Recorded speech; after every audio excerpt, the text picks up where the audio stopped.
Kejaksaan Agung memastikan bahwa penjagaan terhadap Nadiem Makarim tetap dilakukan secara ketat meski saat ini ia tengah dirawat di rumah sakit.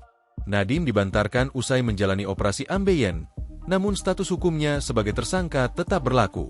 Ia tentu, kalau dibantar karena sakit pasti ada penjagaan. Kurang lebih hampir 6 orang bergantian secara simultan, kata Kepala Pusat Penerangan Hukum Kejagung, Anang Supriyatna, saat dikonfirmasi, Minggu, 5 Oktober 2025. Penjagaan dilakukan oleh 6 petugas yang bergantian dalam 3 shift, pagi, siang, dan malam. Menurut Anang, pembantaran ini merupakan bentuk pemenuhan hak tersangka yang sedang sakit, namun tetap dalam pengawasan hukum. Kita sangat bergantung kepada hasil medis dari dokter yang menangani. Apakah yang bersangkutan sudah bisa dipindahkan atau masih butuh perawatan? Karena itu menyangkut hak juga, jelasnya. Terkait status penahanan, Kejagung menyebut bahwa tangan Nadiem tetap diborgol sesuai prosedur. Iya, diborgol. Tergantung situasi, ujar Anang.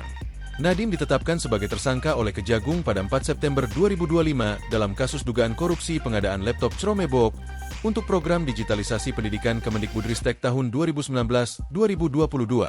Ia langsung ditahan di Rutan Salemba Cabang Kejaksaan Negeri Jakarta Selatan selama 20 hari.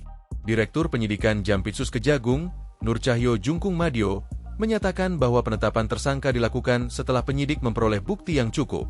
Telah ditetapkan 1 orang tersangka dengan inisial 6 selaku Menteri Pendidikan, Kebudayaan, Riset dan Teknologi periode 2019-2024, kata Nur Cahyo dalam jumpa pers.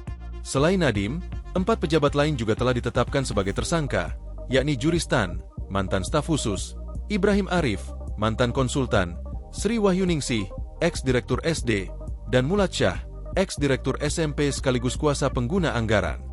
Total kerugian negara dalam kasus ini ditaksir mencapai 1,98 triliun rupiah.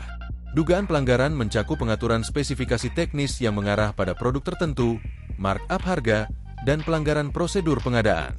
Program Chromebook ini merupakan bagian dari digitalisasi pendidikan yang dijalankan Kemendikbudristek sejak 2019, dengan total anggaran mencapai 9,9 triliun rupiah. Kajian internal sempat menyebut bahwa perangkat tersebut memiliki keterbatasan teknis dan tidak sepenuhnya cocok untuk kebutuhan pendidikan di Indonesia.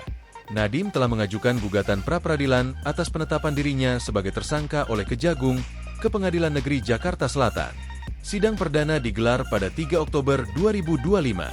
Kuasa hukumnya, Hotman Paris Hutapea, menyebut penetapan tersangka cacat prosedur dan tidak didukung 2 alat bukti yang sah.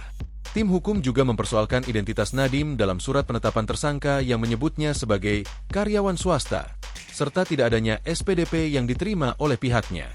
Mereka menilai penahanan dilakukan secara sewenang-wenang dan bertentangan dengan KUHP serta putusan Mahkamah Konstitusi.